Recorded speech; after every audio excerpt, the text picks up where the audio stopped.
말씀은 창세기 17장 15절에서 26절 말씀입니다. 창세기 17장 15절에서 26절 말씀 함께 말씀 봉독하겠습니다. 하나님이 또 아브라함에게 이르시되 내 아내 사레는 이름을 사레라 하지 말고 사라라 하라. 내가 그에게 복을 주어 그가 내게 아들을 낳아주게 하며 내가 그에게 복을 주어 그를 여러 민족의 어머니가 되게 하리니 민족의 여러 왕이 그에게서 나리라. 아브라함이 엎드려 웃으며 마음속으로 이르되 100세 된 사람이 어찌 자식을 낳을까? 사라는 90세니 어찌 출산하리요 하고 아브라함이 이에 하나님께 아뢰되 이스마엘이나 하나님 앞에 살기를 원하나이다. 하나님이 이르시되 아니라 내 아내 사라가 내게 아들을 낳으리니 너는 그 이름을 이삭이라 하라. 내가 그와 내 언약을 세우리니 그의 후손에게 영원한 언약이 되리라. 이스마엘에 대하여는 내가 내 말을 들었나니 내가 그에게 복을 주어 그를 매우 크게 생육하고 번성하게 할지라.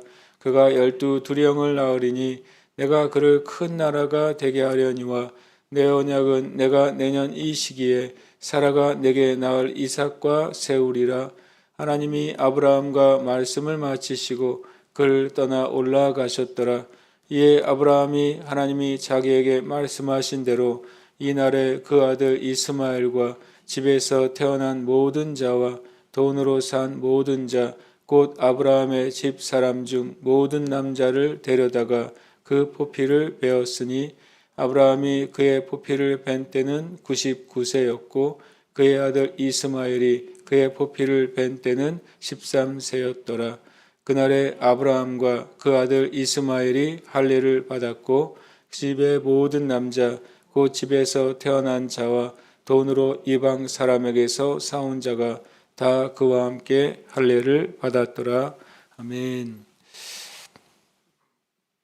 우리가 어제 말씀 가운데 이제 아브라함과 하나님 사이의 그 언약의 증거로 사람 안에 있는 그 언약의 증표, 그것이 이제 할례라고 말씀하고 있습니다.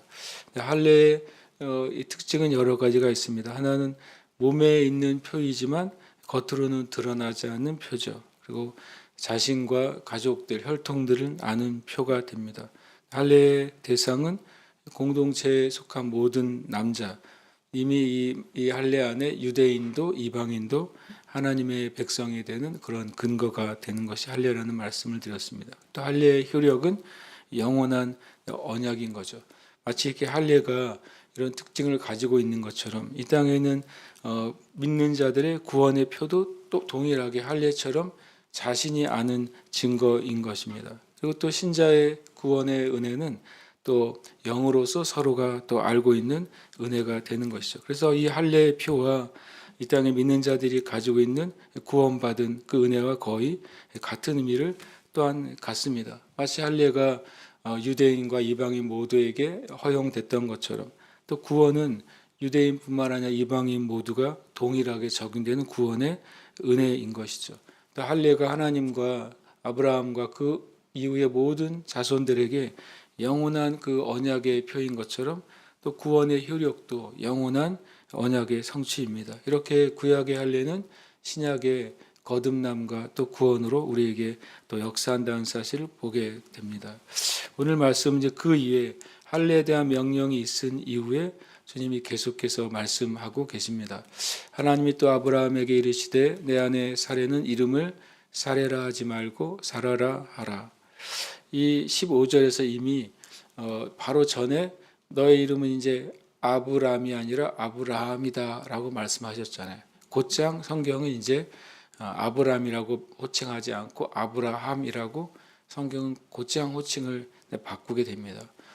창세기 7장 15절에서 하나님이 또 아브라함에게라고 말하고 있고 기록하고 있다는 것을 알 수 있습니다. 그러면서 이제 이름도 아내의 이름도 바꿔주시소. 사레를 이제는 사라라고 해라. 사라는 여주인이란 말입니다. 남주인의 남성적인 표현이 이제 사라가 됩니다. 그래서 동일하게 아브라함이 민족들의 아버지, 열방의 아버지가 되는 것과 동시에 사라도 똑같이 같은 주인으로서, 같은 동일한 지도자로서, 또 믿음의 어머니로서 이렇게 하나님이 세워주시는 것이죠. 16절에 내가 그에게 복을 주어 내게 아들을 낳아주게 하며, 복이 두 종류입니다. 첫 번째 복은 그가 너에게 아들을 낳아주는 것. 아브라함에게 약속하신 그 약속의 성취가 사라를 통해 응답될 것을 말씀하십니다. 똑같은 표현이죠. 내가 그에게 복을 주어 그를 여러 민족의 어머니가 되게 하리니. 아브라함에게 주신 첫 번째 약속도 네가 복의 근원이 되고 그 다음에 너를 통해 모든 민족이 복을 받게 될 것이다. 그러니까 복이 개인의 차원에서 열방의 차원으로 확장되는 것이 아브라함에게 약속하신 축복이었어요. 그리고 그것이 모든 믿는 자에게 임하는 복이 되죠. 마찬가지로 사라도 이중적입니다. 내가 너에게 그에게 복을 주어서 아브라함의 가정에 이삭이 나오는 하나님의 언약이 성취되고, 또 그 언약의 성취는 결국에는 여러 민족의 어머니가 되는 그 언약의 성취로 이어진다고 말씀하고 있습니다. 17절에 아브라함이 엎드려 웃으며 마음속으로 이르되 100세 된 사람이 어찌 자식을 낳을까? 사라는 90세니 어찌 출산하리요? 아브라함이 하나님께 아뢰되 이스마엘이나 하나님 앞에 살기를 원하나이다.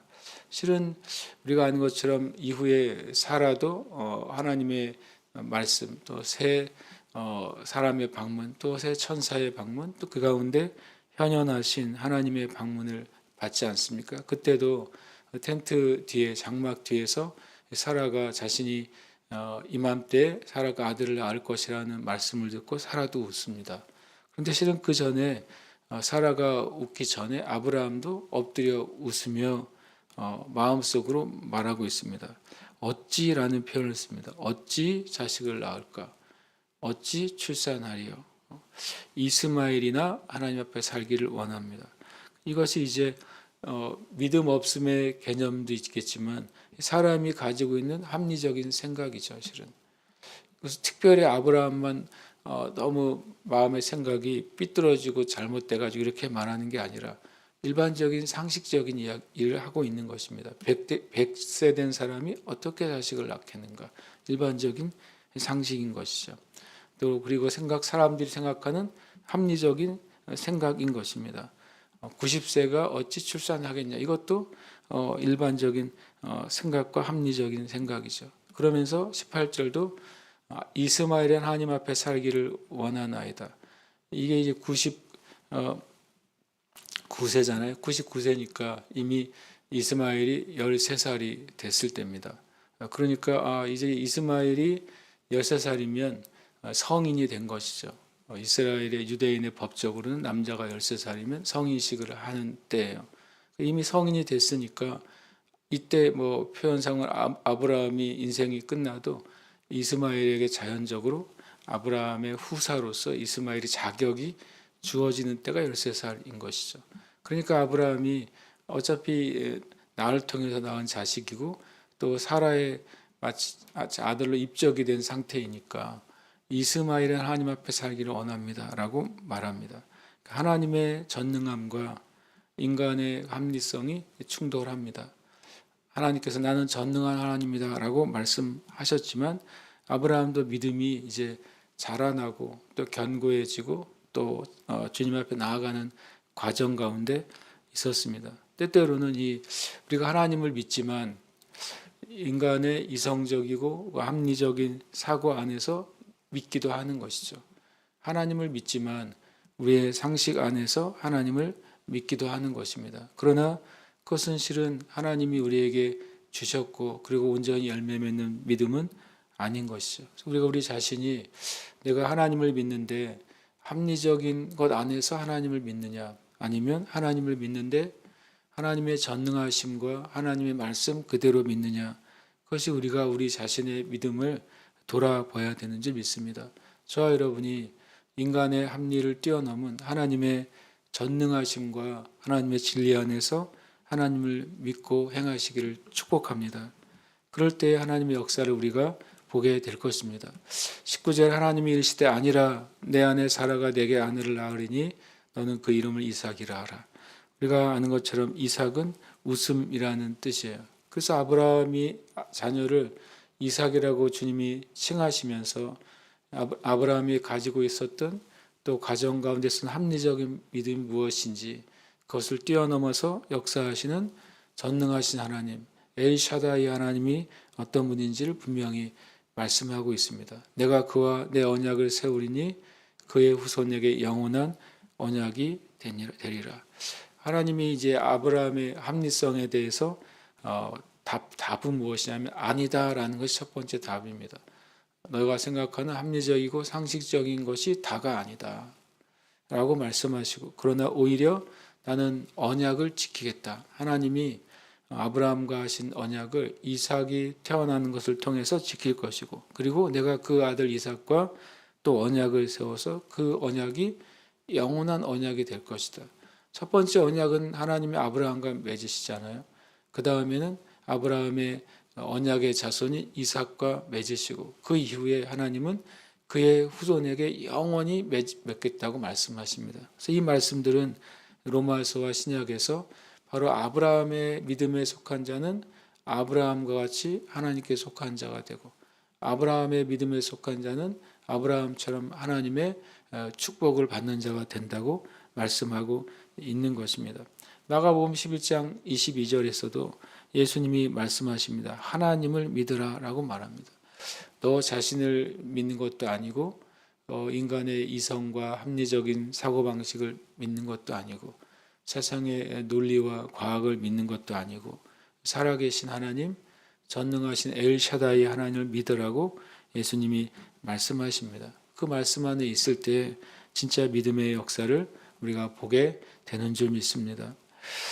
이어서 이스마엘에 대하여는 이라고 말합니다. 하나님이 이스마엘에 대해서도 축복하십니다. 왜냐하면 아브라함이 이스마엘이나 하나님 앞에 살기를 원합니다 라고 말했어요. 그것에 대한 답은 내가 그에게 복을 주어 그를 매우 생육하고 번성하게 하겠다.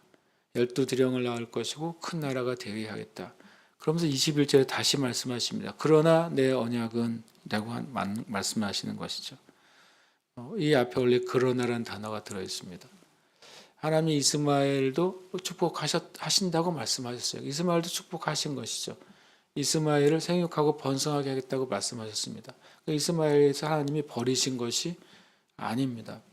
그리고 큰 나라가 되게 하겠다고 말씀하셨습니다. 하나님은 축복하셨어요. 그러나 언약은 하나님의 언약, 이 언약은 나중에 메시아이신 성육하신 예수님의 언약까지 이어집니다.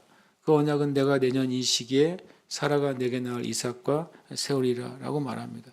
그래서 우리가 세상적인 번영과 하나님의 언약적인 번영은 분명히 다르다는 사실을 성경을 통해서 깨달아야 됩니다. 실은 마귀도 말했어요. 마귀도 예수님에게 온 세상의 영광을 다 보여주면서 내가 이 온 세상의 영화와 영광을 내가 원하는 사람에게 주겠다라고 분명히 말했어요. 그래서 예수님에게까지도 제안하잖아요.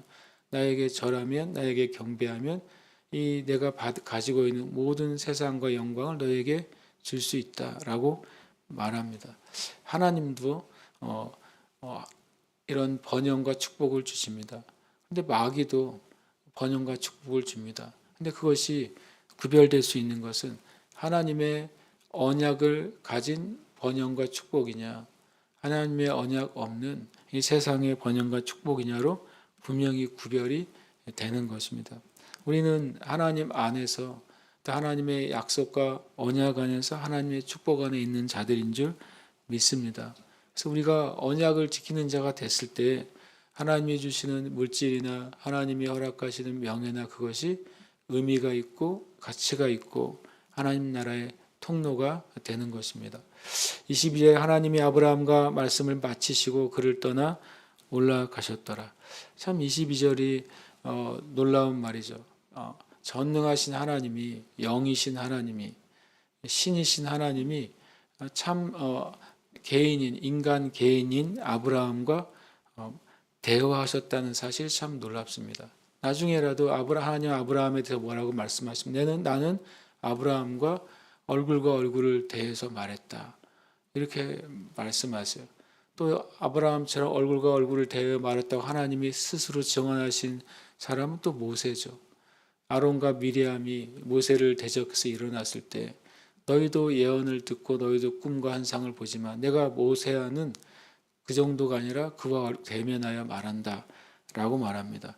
특별한 하나님의 은혜를 받았던 모세처럼 또 특별한 하나님의 은혜를 받았던 아브라함인 것이죠. 놀랍게도 이 고린도서 13장에는 너희가 이제 얼굴과 얼굴을 대하여 볼 것이다. 이 특별한 아브라함과 또 모세가 경험했던 놀라운 은혜를 이 땅에 거듭난 신자들 또 성령 충만한 신자들은 내가 얼굴과 얼굴을 대하여 볼 것이다 라고 말씀하시고, 그리고 그것은 영원한 하나님의 나라에서 모든 그리스도인에게 모든 믿는 자에게 주시는 은혜가 되는 줄 믿습니다.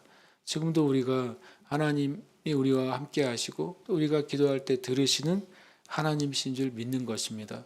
그것을 믿고 기도할 때 그 기도가 의미가 있는 것이죠. 내가 멀리 계신 하나님에게 큰 소리로 기도해서 응답받는 그 기도가 아니라 성령 안에서 나와 함께 하시고 나의 기도에 귀 기울이시는 그 하나님 아버지께 우리가 기도하는 줄 믿습니다. 이 아브라함이 하나님이 자기에게 말씀하신 대로 그날에 그 아들 이스마엘과 집에서 태어난 모든 자와 돈으로 산 모든 자, 곧 아브라함의 집 사람 중 모든 남자를 데려다가 그 포피를 베었으니, 아브라함이 그 말씀 하나님과의 일종의 대화죠. 그리고 하나님의 언약과 명령과 축복을 받은 이후에 말씀대로 행했다라고 말합니다. 이것이 아브라함이 가진 믿음의 놀라운 또 축복의 통로가 됩니다. 그러나 이 사실은 그냥 이 사실 자체로는 아브라함이 크게 하나님께 순종한 것이지만 이 사실 자체가 얼마나 큰 모험을 감수한 믿음이었는지 우리가 알 수 있습니다.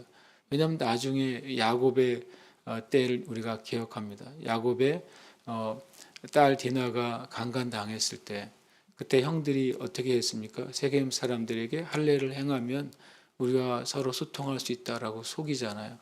할례를 행합니다. 그랬더니 어떻게 됩니까? 그들이 고통스러워할 때 그 형들이 가서 세겜족을 멸망시키잖아요. 그 말은 할례를 행한 며칠 동안은 어떤 면에서는 모든 전투 능력이 상실되고 외부로부터 오는 공격에 보호받을 수 없는 상태가 되는 것입니다. 근데 아브라함과 아브라함에 속한 모든 사람이 할례를 받았다고 하는 소리는 실은 완전히 무방비 상태로 이 아브라함 가족 전체 집단이 놓이게 되는 겁니다. 그럼에도 불구하고 아브라함이 어떻게 합니까? 할례를 행합니다. 우리가 아는 것처럼 17장에 하나님이 두려워 말라 그래요. 아브라함이 그 아람 왕 다섯 왕을 쳐부수고 소돔 왕에게는 모든 물질을 거부하고 이렇게 정말 은혜롭고 용감하게 있지만 아브라함의 깊은 곳에 다시 그 적들이 쳐들어올 수 있다고 하는 두려움이 있을 때 하나님이 내가 너의 방패고 내가 너의 큰 상급이다라고 말씀하셨잖아요. 그 말씀을 아브라함이 온전히 믿었다는 증거 중에 하나가 바로 이 사건입니다. 온 가족이 다 포피를 베고 고통 가운데 한 주간을 보내야 됐었어요. 하나님께 대한 온전한 신뢰가 없이는 그럴 수가 없는 것이죠. 하나님이 이들을 보호하셨고 아브라함은 참된 믿음의 조상으로 다시 일어나게 되는 그런 놀라운 말씀이 되는 것이죠. 아브라함이 그의 포피를 벨 때는 99세였고 그의 아들 이스마엘이 그의 포피를 벤 때는 13세였다고 기록하고 있습니다. 12장부터 17장까지 이제 아브라함의 믿음의 여정이 계속 나옵니다. 12장에서는 말씀을 따라 순종함으로 갈대아 우르에서 하란으로, 또 하란에서 또 가나안 땅으로 내려옵니다. 또 아브라함은 가는 곳마다 제단을 쌓고 하나님의 이름을 불렀다고 말씀하고 있습니다. 조금 전에 말한 그 소돔과 고모라의 전쟁 안에서는 하나님을 믿고 물질에 타협하지 않습니다. 그리고 15장에서는 하나님의 말씀을 믿는 것에 대해서 하나님이 의롭다고 인정하시고, 이 17장에서는 이제 하나님과 아브라함이 할례의 언약을 세워서 정말 명실상부한 믿음의 조상으로 하나님이 그를 세워 가십니다. 아브라함이 스스로 선 것이 아니라 하나님이 그를 세워 가시고 또 은혜 베풀어 주시는 줄 믿습니다. 저의 삶에, 저와 여러분의 삶에도 하나님이 은혜 베푸시고 우리를 이끌어 가시고 그렇게 세워 가신 은혜가 있는 줄 우리가 믿는 것입니다. 그날에 아브라함과 그 아들 이스마엘이 할례를 받았고 그 집의 모든 남자 그 집에서 태어난 자와 돈으로 이방 사람에게서 사온 자가 다 그와 함께 할례를 받았더라. 이 표현이 여러 번 나온다는 사실을 우리는 주목해야 됩니다. 첫 할례가 언약으로 주어졌을 때도 계속 성경은 4번, 5번 이상 유대인도 이방인도 다 할례 받았다. 아브라함의 자손뿐만 아니라 이방인의 종까지도 할례 받고 하나님의 백성으로 인정받았다. 이 말을 실은 창세기는 계속 반복해 주고 있는 것입니다. 하나님의 언약 안에 유대인이든 이방이든 하나님의 백성이 된다는 사실을 말씀하고 있고 그 증거가 실은 저와 여러분이 되는 것입니다. 함께 이 시간 기도 제목 읽고 기도하겠습니다. 언약을 지키시는 하나님 앞에서 말씀을 따라 순종하며 예배하며 세상과 타협하지 않으며 하나님의 말씀을 끝까지 믿고 인내하여 열매 맺는 교회와 성도가 되게 하소서. 함께 기도하겠습니다.